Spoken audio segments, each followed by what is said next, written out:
잠깐 기도하겠습니다. 좋으신 아버지, 참으로 오늘도 이 더운 날씨 가운데서 우리가 하나님께 예배하는 이 자리를 사모하여 이 자리에 왔습니다. 주님, 여러 가지로 불편한 요소들이 많이 있지만 그럼에도 불구하고 우리는 이곳이 좋고 또 하나님의 음성이 그리워 또 하나님을 찬양하는 것이 즐거워 이 자리를 찾았사오니 주의 성령께서 우리를 붙잡아 주시고 온전히 이 시간 하나님의 말씀을 듣는 이 시간이 우리 모두를 행복하게 하는 시간이 되기를 원합니다. 예수님의 이름으로 기도합니다. 아멘. 오늘 읽은 이 본문은 초대에 관한 겁니다. 그래서 제목을 제가 초대라고 잡았어요. 누군가에게 초대를 받는 것은 즐겁고 행복한 일입니다. 때로는 그래서 그 중요한 초대의 자리가 있으면 가슴 설레이고 전날에 잠을 이루지 못할 정도로 좋은 일도 있게 됩니다. 그런데 모든 초대가 다 그러냐 하면 그렇지 않을 때도 있습니다. 왜냐하면 상대가 초대해주는 사람이 좀 부담스러운 존재면은 왠지 피하고 싶어지겠죠. 어떻게 하든지 그 초대 자리를 피하기 위해서 온갖 머리를 짜내게 됩니다. 오늘 본문은 바로 그런 내용을 담고 있습니다. 오늘 이 본문을 다시 한번 설명을 드리면 이렇습니다. 예수님이 이제 비유를 들지요. 어떤 사람이 큰 잔치를 베풀고 나서 많은 사람을 청하였다라고 되어 있습니다. 근데 우리말 성경은 그냥 잔치를 베풀고 많은 사람을 청하였다라고 되어 있지만 원어의 문법적인 뜻을 보면 잔치를 준비하며 많은 사람을 청하였다라고 되어 있습니다. 그러니까 그 준비가 끝난 상태에서 초대를 한 것이 아니라 계획을 하면서 미리 종들을 보내서 초대를 하고 그리고 한쪽에서 잔치가 집에서 준비가 되어진 것을 알 수 있습니다. 자, 열심히 초대를 했겠죠. 사람들을 이리 오시고 몇 월 며칠 몇 시에 식사를 하니 함께 즐깁시다라고 초대를 했습니다. 그러나 사람들은 오지 않았습니다. 다 일치하여 사양했다라고 되어 있죠. 이거는 좀 이따가 말씀드리겠지만 공통된 의견입니다. 그러니까 모든 사람들이 사전에 조율을 했다라는 뜻이에요. 그 중에 한 사람이 나옵니다. 이 사람이 말하죠. 밭을 샀으니 밭에 나가서 상황이 어떠한지 살펴보아야 되겠다. 그렇죠? 살펴보아야 되겠다라고 말합니다. 두 번째 사람은 이렇게 말합니다. 나도 좀 양해를 좀 해달라. 내가 소 5결이, 5결이라 그러면은요, 한 결이는 2마리를 얘기합니다. 그 소 5결은 10마리라는 거죠. 소 10마리를 샀으니 내가 나가서 시험해 봐야겠다. 세 번째 사람은 아주 당당합니다. 이 사람은 미안하다는 말도 없어요. 나 장가 갔기 때문에 오늘 못 가. 앞에 첫 번째 사람, 두 번째 사람은 양해하도록 해라라는 말이고요. 요거는 그러니까 그 정중하게 거절하는 겁니다. 죄송하지만 우리가 못 가겠습니다. 라는 표현인데 세 번째 사람은 그런 것도 없이 나 결혼했으니까 못 가요. 장가 들었으니 못 가요. 라고 얘기를 합니다. 그러자 종이 와서 그대로 얘기했죠. 아무도 안 온답니다. 그러니까 주인이 화가 났습니다. 당장 나가서 빨리 시내로 가서 거리와 골목을 다니면서 가난한 사람들과 장애인들을 데려오라. 그런데 그렇게 데려왔는데 아직도 자리가 비어 있습니다. 종이 다시 이야기하자 그러면 나가서 저 멀리 바깥으로 외곽으로 나가서 산길로 가던가 아니면 하여튼 마을 외곽으로 멀리 나가서 지나가는 사람들을 강권하여 데려다가 내 집을 채우라라고 말씀하면서 마지막으로 내가 너희에게 말하노니 처음 초대받았던 전에 청하였던 그 사람들은 하나도 내 잔치를 맛보지 못할 것이다 라는 말로 끝납니다. 자, 이 이야기는 어쩌면은 우리 성도님들 대부분이 알고 있을지 모릅니다. 그런데 이 비유는 그냥 나온 비유가 아니고요. 중요한 배경이 있습니다. 이거와 비슷한 비유가 마태복음 25장에 왕의 결혼잔치 비유로 등장하기도 합니다. 두 비유는 내용이 거의 뭐 한 7, 80%, 한 90% 가까이 똑같으면서도 다릅니다. 그렇기 때문에 이 두 비유는 다른 비유라고 보아야 합니다. 왜냐하면 말씀하신 시기도 다르기 때문입니다. 자, 14장은 시작이 어떻게 되냐 하면요, 14장 1절에 보면 안식일 날 이 말씀을 하셨어요. 안식일 날 예수님이 초대를 받아서 갔습니다. 그 초대한 사람은 누구냐면 바리새인 지도자의 집이라고 되어 있습니다. 그러니까 굉장히 높은 사람이죠, 바리새인 중에서. 이 바리새인이 초대를 했는데 그냥 초대한 것이 아니고 예수님을 잡을 명목으로, 즉 덫을 놓은 겁니다. 그 초대한 자리에 예수님만 초대한 것이 아니고 수종병이라고 하는 중병을 가졌지만 크게 생활하는데 지금까지 불편하지 않았던 한 장애인을 데리고 왔습니다. 그리고 예수님이 고치나 안 고치나 보고 있는 거죠.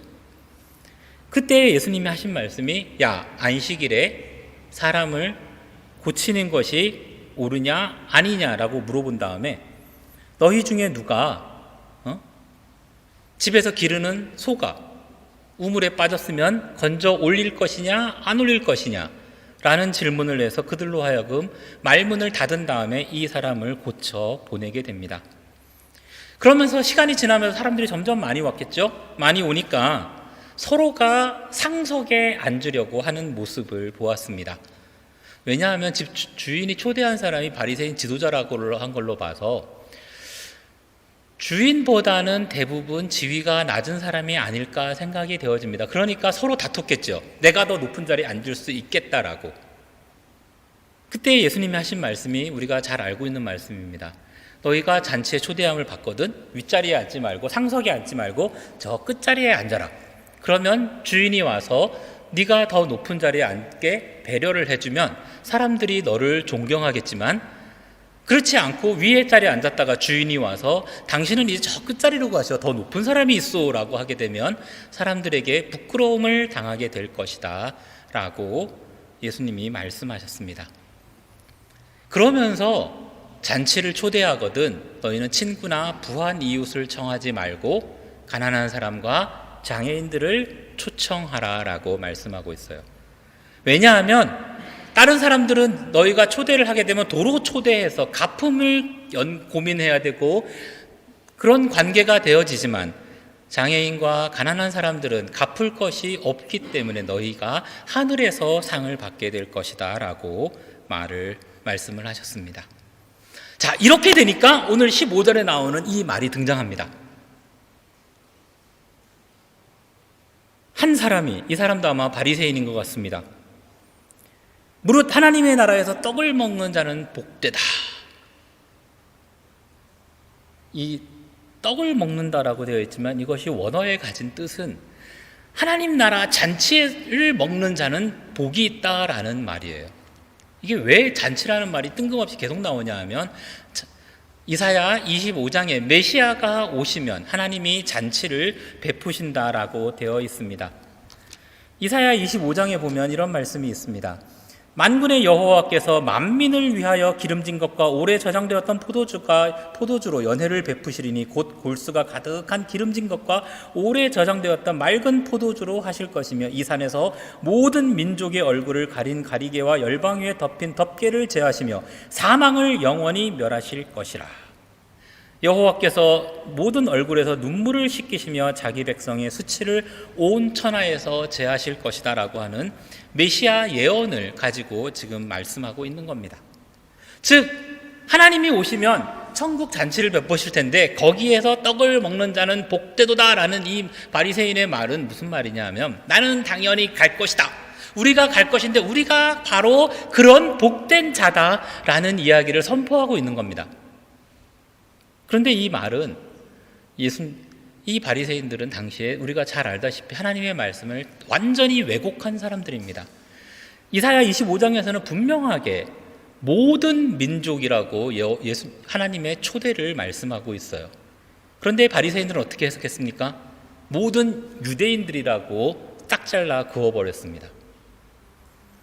예수님은 바로 이러한 이들을 책망하기 위해서 오늘 비유를 말씀하신 것입니다. 왜냐하면 이사야 55장에 보면 오라 너희 모든 목마른 자들아 물로 나오라. 돈 없는 자도 오라. 너희는 와서 사 먹되 돈 없이 값 없이 와서 포도주와 젖을 사라라고 말씀하고 있습니다.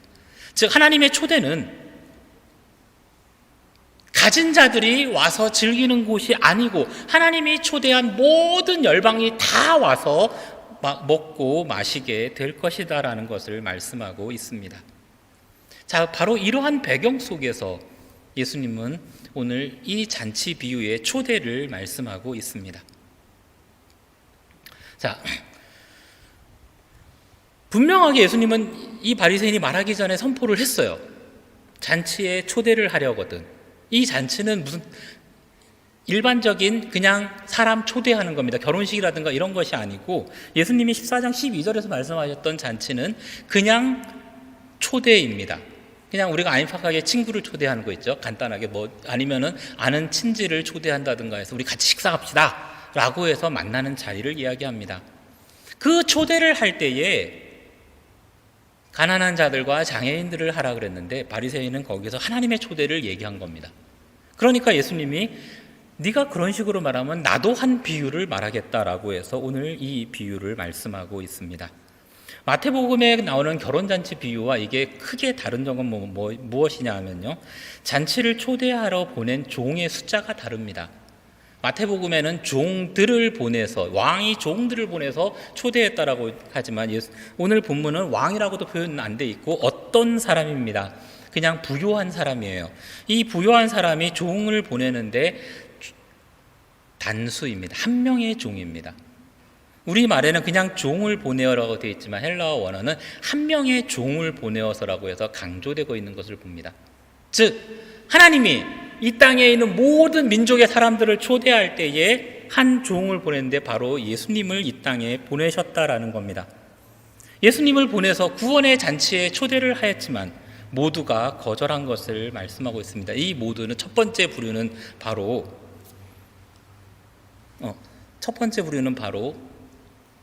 이 사람들이죠. 밭을 사서 안 간다고 했던 사람, 소를 사서 못 가겠다고 하는 사람, 결혼해서 못 가겠다고 하는 사람. 자, 이 사람들이 왜 안 왔을까요? 당시의 시대적인 배경을 가지고 이 말씀을 보면은 충분히 인간적으로는 이해가 갑니다. 왜냐하면 초대한 사람은 부유한 사람이에요. 그것도 많은 사람을 초대할 정도라고 한다면 이거는 여기는 분명하게 결혼식이란 말이 없습니다. 그렇기 때문에 일반적인 그냥 큰 축제를 생각할 수 있습니다. 그런 잔치를 베풀면서 많은 사람을 초대하겠다라고 하는 것은 이 사람이 부의 정도가 굉장히 크다라는 것을 말합니다. 반면에 초대를 받은 사람들은 어떤 사람들입니까? 밭에 일을 하는 사람, 소를 산 사람은 소 장사꾼으로 보여집니다. 이런 사람들과 이 초대한 사람과의 관계는 대등한 관계가 아님을 말하고 있습니다. 즉 밭을 산 사람은 소장농일 가능성이 크죠. 이전부터 주인과 관계는 있었습니다. 주인과 관계는 있었지만 주인과 대등한 관계, 친구의 관계로 만나는 관계가 아니었다라는 거죠. 그런 점에서 이 사람이 갑작스런 이 부유한 사람의 초대에 응하는 것은 쉽지 않았을 것입니다. 우리 성도님들도 그런 적 없습니까? 누가 초대를 했어요. 근데 그 초대한 사람이 아주 친한 사람이 아니에요. 그런데 보니까 그렇게 중요한 초대도 아닌 것 같아요. 그럴 경우에는 어떤 거를 찾게 됩니까? 안 갈 명분을 찾겠죠. 왜냐하면 초대를 했는데 빈손으로 갈 수도 없잖아요. 뭔가 가지고 가야 된다는 거죠. 근데 소장농이 밭 주인의 초대에 가면서 무엇을 가져간다 한들 주인을 만족시킬 수 있겠습니까? 주인과 거래했던 어떤 작은 장사치가 이 부유한 사람의 집에 얼마만큼의 선물을 가져가야지 이 초대한 사람을 기쁘게 할 수 있을까요?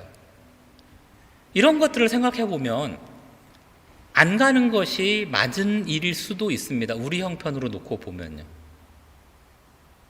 빈손으로 가기는 뭐하고, 꼭 가야 될 자리면, 예를 들면은 주인의 아들이 결혼식이다. 그러면 어떤 식으로든 가야 되겠죠. 눈도장을 찍어야 되니까. 그렇지 않다라고 한다면 안 갈 명분을 찾는 것은 인간적인 면에서 당연할지 모릅니다. 그러나 이것은 우리가 예수님이 말씀하시는 이 비유에서는 단순한 인간관계를 묘사하는 것이 아닙니다. 아까 말씀드렸지만 이 비유는 앞에 15절에 나왔던 사람이 하나님의 잔치라고 하는 구원의 잔치를 말씀하고 있습니다. 구원의 잔치에 초대받은 이 첫 번째 그룹의 이 사람들은 어쩌면 우리들이 여기에 포함되어질지 모릅니다. 주인과 이미 익히 깊은 관계를 맺고 있던 사람들, 그러나 주인과의 인간적인 깊은 관계가 아니라 나의 필요에 의해서 관계를 맺고 있는 사람들이라는 겁니다.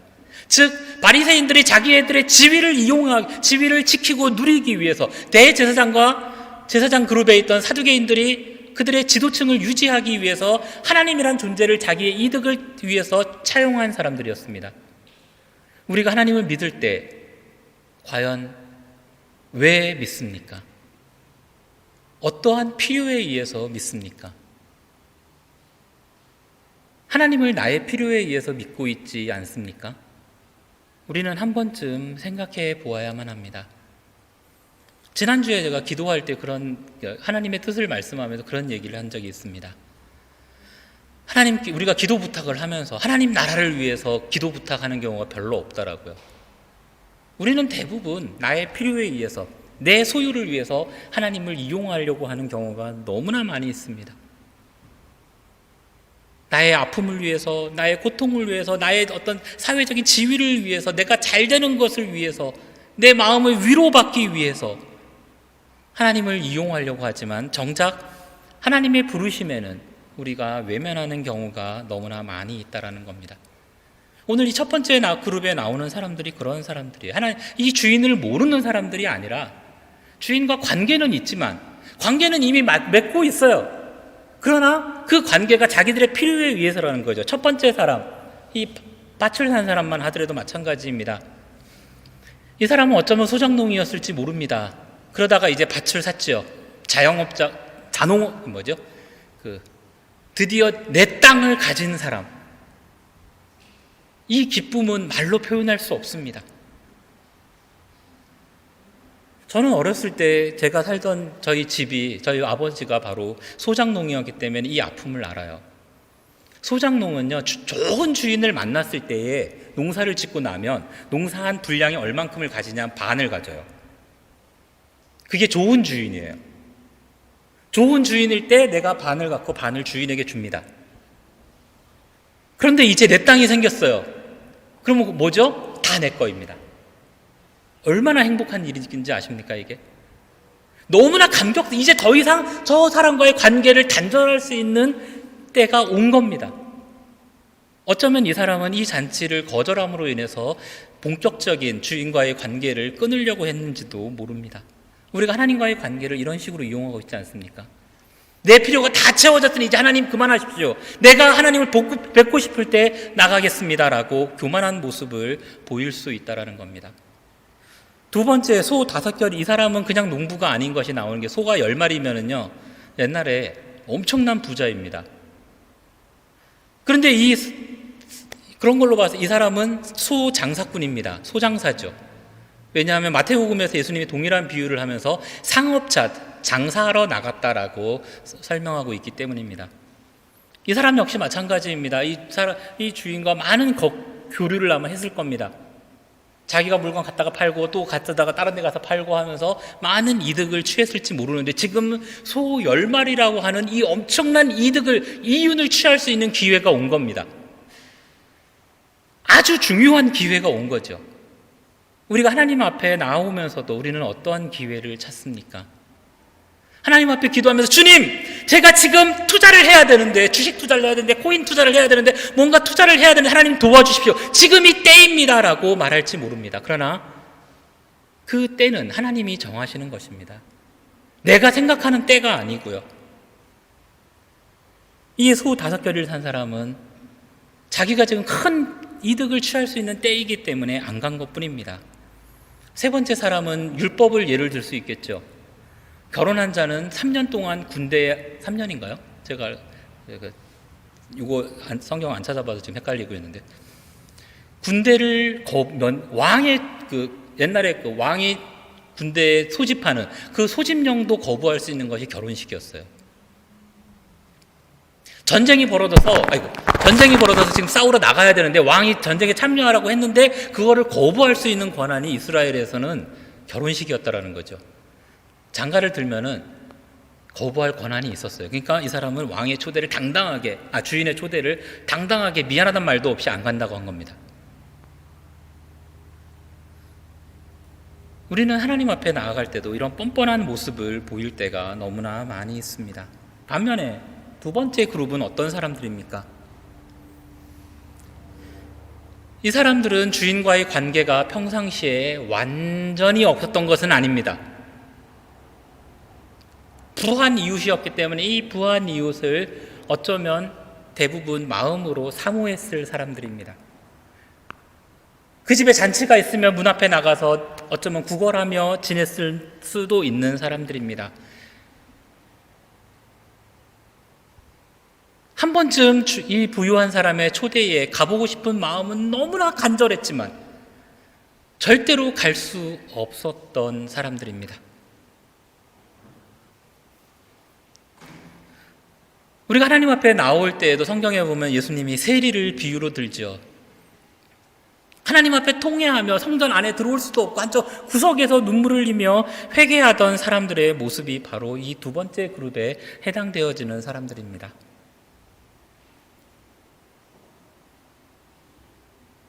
여기에서 강조하고 있는 것이 있어요. 이 주인이요. 가난한 사람들과 장애인들이에요. 이거 역시 구약의 예언과 연관되어집니다. 장애인 선교의 정당성을 말씀하고 있어요. 누가 하나님의 초대에 감격해 올 수 있는가? 누가 과연 그럴 만한 능력이 있는 사람들인가라는 거죠. 하나님의 초대에 와서 잔치를 먹을 능력이 있는 사람은 세상적인 능력을 말씀하는 것이 아니고요. 하나님의 나라를 사모하는 사람들입니다. 나를 한 번만 하나님이 봐주기만 하면 내가 감격해서 좋을 텐데, 내가 지은 죄 때문에 내가 하나님 앞에 나아갈 수는 없지만, 내가 가진 능력이 없어서 하나님 앞에 부끄럽지만 하나님이 나를 봐주시기만 하면 좋을 텐데 라고 눈물로 사모하는 사람들, 바로 이러한 사람들이 두 번째 그룹에 해당되어지는 사람들이고요. 이 사람들은 이 초대에 와서 먹고 마셨던 사람들입니다. 자, 세 번째 그룹은 어떤 사람들입니까? 세 번째 그룹은 그야말로 세계의 선교죠. 모든 사람이에요. 정말 아무 관계가 없다고 생각했던 사람들입니다. 그들을 강권하여 내 집을 채우라라고 말씀하고 있습니다.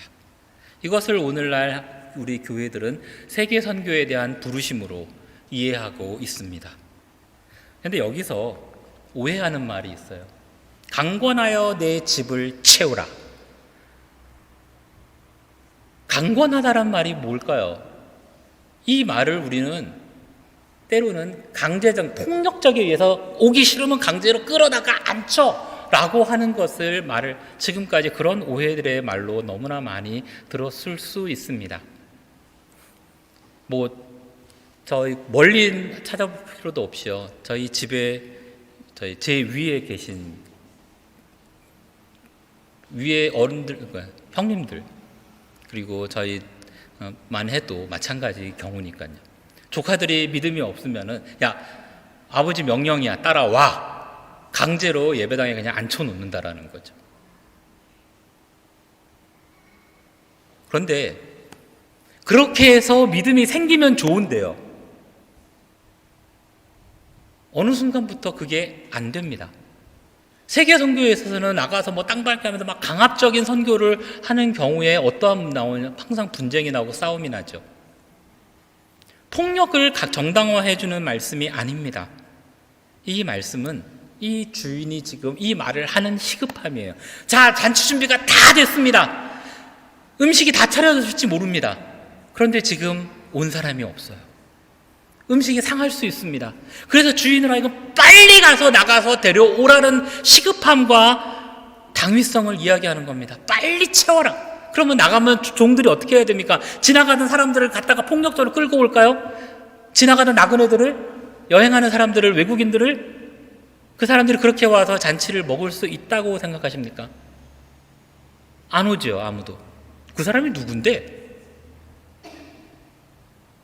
처음 만나는 사람에게 이 초대를 말하기 위해서는 종들이 가서 어떻게 해야 되냐 하면 정말 무릎 꿇고 싹싹 빌어야 돼요. 그리고 자기 주인에 대해서 자세히 좋은 것으로 잘 설명을 해야 됩니다. 그렇게 강권하라는 거예요. 잘 권하라는 거죠. 지금 시급하니까 빨리 와서 채워야 된다라고 하는 이 시급함, 선교에 대한 시급함을 말하면서 절대로 이거는 강제로 끌어다가 폭력적으로 하라는 뜻이 아니라는 겁니다. 오늘날 이 현대사회에서 복음을 몰라서 안 믿는 사람은 정말 별로 없습니다. 하나님을, 예수님을 몰라서 안 믿는 사람 별로 없다라는 거죠. 그럼 우리가 어떻게 해야 되냐라는 겁니다. 우리를 보내신 하나님의 이 말씀, 우리가 선교의 명령을, 전도의 명령을 가지고 나아갈 때 믿지 않은 사람들을 교회로 부르고자 할 때에 우리가 어떻게 그들을 설득할 것이냐라는 거죠. 이거는 선교는 결국은 복음을 전하기 위해서는 복음을 들을 사람들의 마음에 문을 여는 것이 중요하다라는 것을 말씀합니다. 우리 주인의 하나님의 그 자비로운 그 마음을 내가 어떻게 잘 설명할 것인가, 이것이 오늘 본문이 강조하고 있는 겁니다. 강권하여 내 집을 채우라는 말씀은요, 우리의 삶이 중요하다는, 가서 사람을 대하는 자세, 이것이 너무나 중요하다라는 겁니다. 그런데 여기서 보면 아까 이제 두 번째, 세 번째 그룹이 나오잖아요. 두 번째 그룹이 어떻게 보면 가장 큰 강조점이에요. 내 집을 채우라라는 건 세 번째 그룹에서 나오지만은 두 번째 그룹은 하나님이 자세하게, 예수님이 자세하게 설명하고 있어요. 데려올 사람들을. 빨리 시내의 거리와 골목으로 나가서 가난한 자들과 몸 불편한 자들과 맹인들과 저는 자들을 데려오라. 이거는 우리가 복음을 전하는 대상으로서 어디가 더 시급하냐라는 거죠. 교회가 세워지면 우리 교회가 세워진 그 지역이 우리의 가장 중요한 선교적인 지역이라는 겁니다. 지역 선교의 시급성과 정당성이에요. 내가 복음을 전하는 대상, 내가 예수님을 믿었으면 누구부터 전도해야 되냐? 제일 먼저 중요한 게 가족이죠. 그리고 주변 친구들이고, 그리고 지역 사회에 해당되어진다는 것을, 이건 우리가 너무나 많이 들었을 겁니다. 열린문교회가 세워진 지도 이제 12년인가요? 저는 처음에 교회 세워질 때부터 제가 함께 했었으니까요, 표가 너무 좋았습니다. 이웃을 섬기는 교회. 어쩌면 제가 갖고 있는 목회적인 비전과 너무나 딱 맞았기 때문이에요. 그런데 이거는 제 비전이 아니고 오늘 성경 본문을 보면요, 예수님의 비전이고 예수님의 꿈인 교회입니다. 과연 그것이 얼마만큼 잘 실현되어졌는지는 우리 성도님들이 더 잘 아실 겁니다. 그 중에서도 장애인 선교예요. 정말 중요한 과제라는 거죠. 오늘 이 본문의 말씀은 어떠한 배경이 있냐면 이사야 35장 말씀으로 시작이 되어집니다. 이사야 35장은 우리가 잘 알고 있는 대로 거룩한 길에 관한,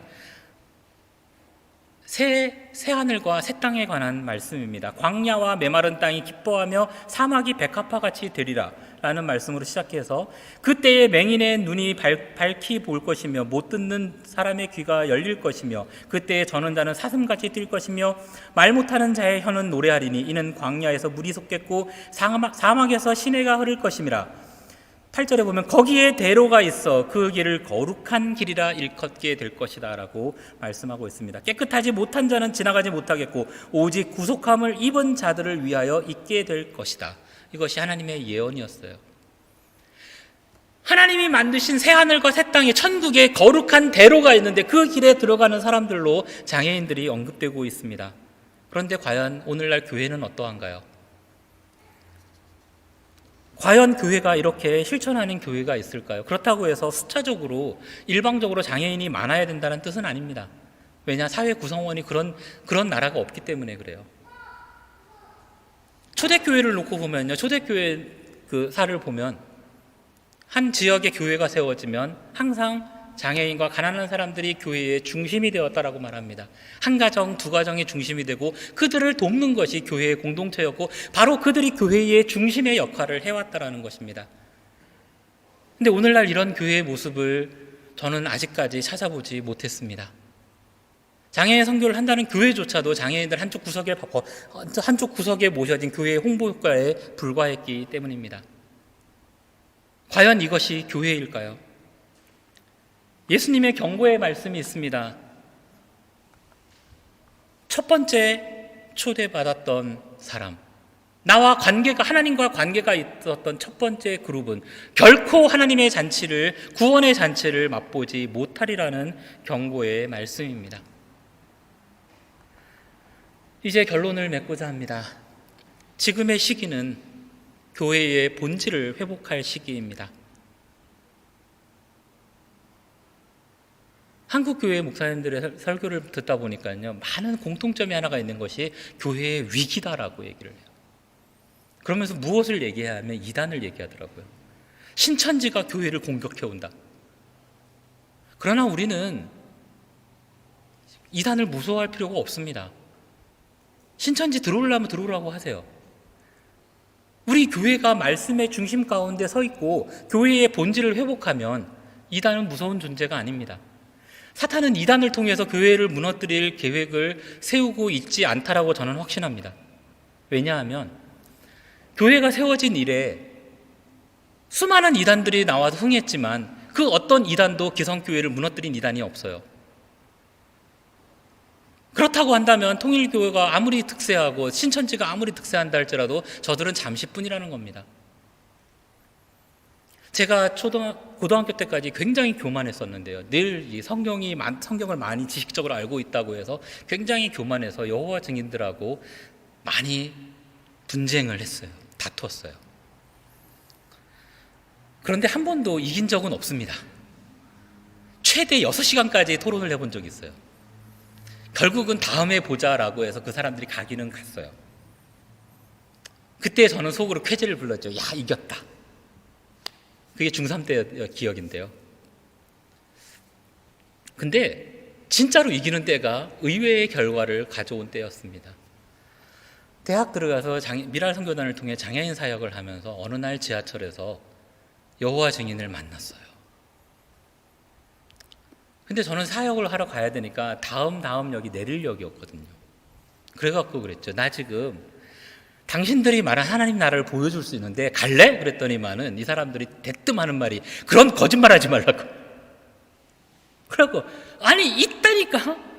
정말로 보지 못하는 자가 보고 듣지 못하는 자가 듣게 되는 세상이 있대. 내가 보여줄게 가자 했더니 거짓말 하지 말라고. 그런 세상 없다라고 하면서 가버리더라고요.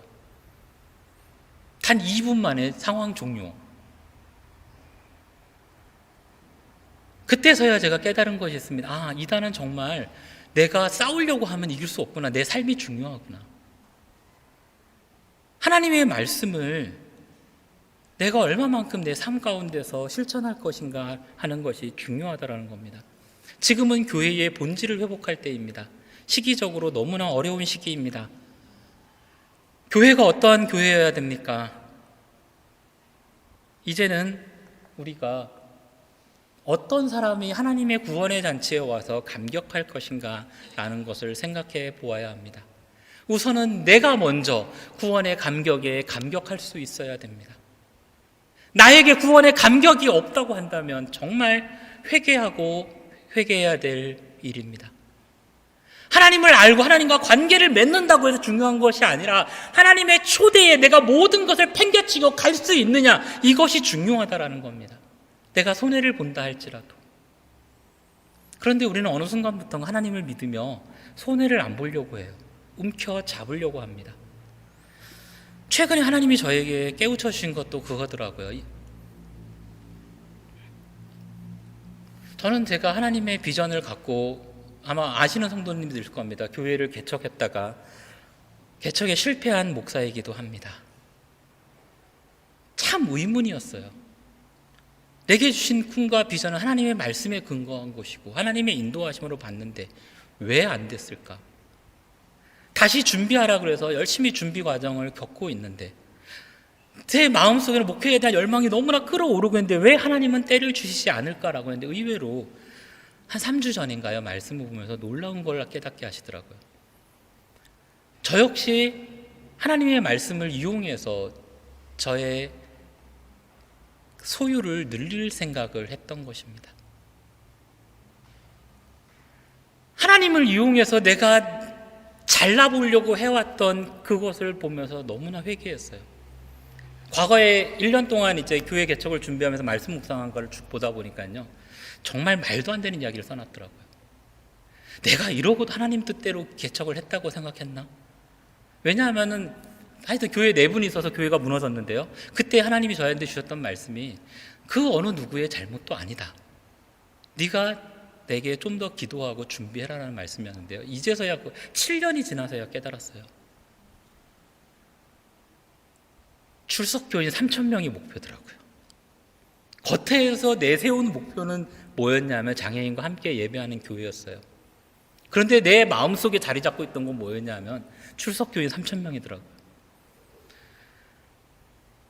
그렇게 해서 결과적으로 나도 성공한 목사다라는 걸 사람들에게 보이고 싶었던 저의 부끄러운 모습을 보았습니다. 구원에 대한 감격보다는 하나님을 이용해서 내가 잘나 보이려고 하는 제 욕심이 하나님은 끊임없이 저의 갈 길을 막으시는 것을 보았습니다. 우리 성도님들은 과연 어떠한 길을 걷고 있으십니까? 하나님의 부르심에 모든 것을 다 내어놓고 나갈 수 있으십니까? 이번에 프라이사이 때에 왔던 우리 정장로님 계시고요. 그래서 인국 형제 혹시 있나요? 프라이사이 때 왔던 장애인들의 모습을 보면요, 정말 겸손해질 수밖에 없어요.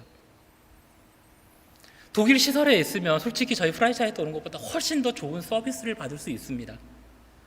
그런데 대부분 장애인들이 자기 돈, 회비, 참가비 다 내고 참석을 합니다. 불편함을 감수해요. 왜냐하면 미랄에 와서 알게 된 것은 하나님의 사랑이고 하나님의 초대이기 때문입니다. 하나님이 베풀어주시는 그 초대에 감격해서 너무나 행복해하는 사람들의 모습을 보면 저 역시도, 제가 장애인 선교 현장에서 크게 하는 일은 없지만 저는 늘 모든 사람에게 말합니다. 나는 장애인 사역을 하는 선교사라고요. 왜냐하면 저는 그들을 통해 받은 것이 너무나 많기 때문입니다. 우리 교회가, 우리 성도님들이 계신 열린문 교회가 어떠한 교회이기를 원합니까? 예를 들면 총영사님이 이 자리에 딱 오셔가지고 우리 총영사님 있는 교회다라고 자랑하고 싶으십니까? 세상 사람들은 좋아할지 모르지만 하나님은, 물론 총영사님이 좋은 신앙인이면 하나님이 기뻐하시겠지만 그것은 안 중요합니다.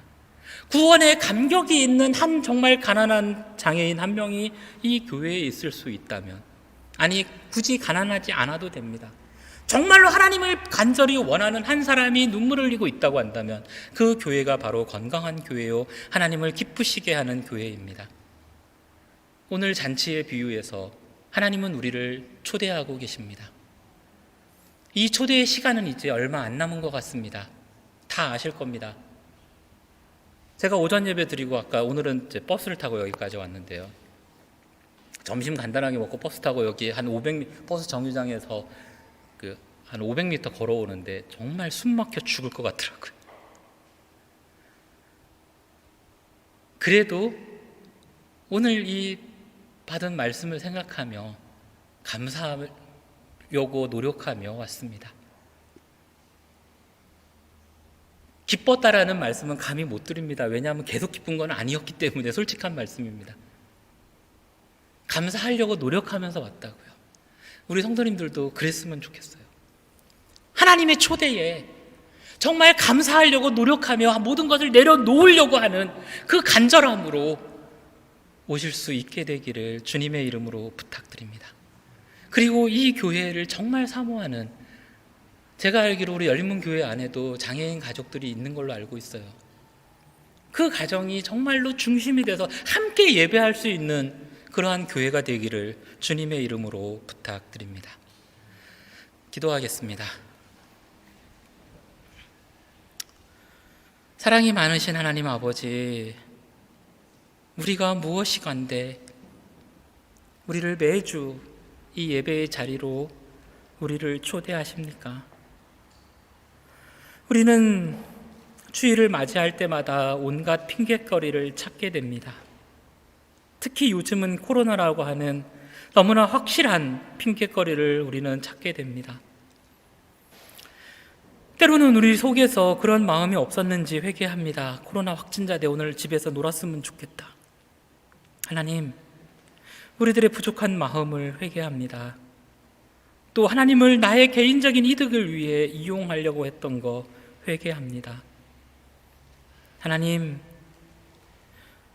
좋으신 아버지, 정말 사랑이 많으신 아버지, 우리가 아버지를 사모하며 간절한 마음으로 왔을 때에 아버지께서는 우리를 외면하지 않으시고 너 왜 그랬니 하지 않으시고 잘 왔다 내 사랑하는 자야 하며 안아주시는 줄을 우리가 믿습니다. 이 함부로 열린문 교회가 하나님 처음 세워질 때 그 마음으로 정말로 이 지역사회를 섬기며 이 함부로 한인 사회에서 또 함부로 이 지역사회에서 정말로 하나님의 사랑을 밝히 비추는 빛의 교회가 되어지게 하여 주옵소서. 이 썩어져가는 이 세상에 소금의 역할을 다하는 그러한 값진 교회가 되게 하여 주옵소서. 주님, 하나님의 초대를 우리가 언제나 기쁨으로 달려올 수 있는 우리의 믿음이 되도록 성령께서 우리를 강권하여 주옵소서. 예수님의 이름으로 기도합니다. 아멘.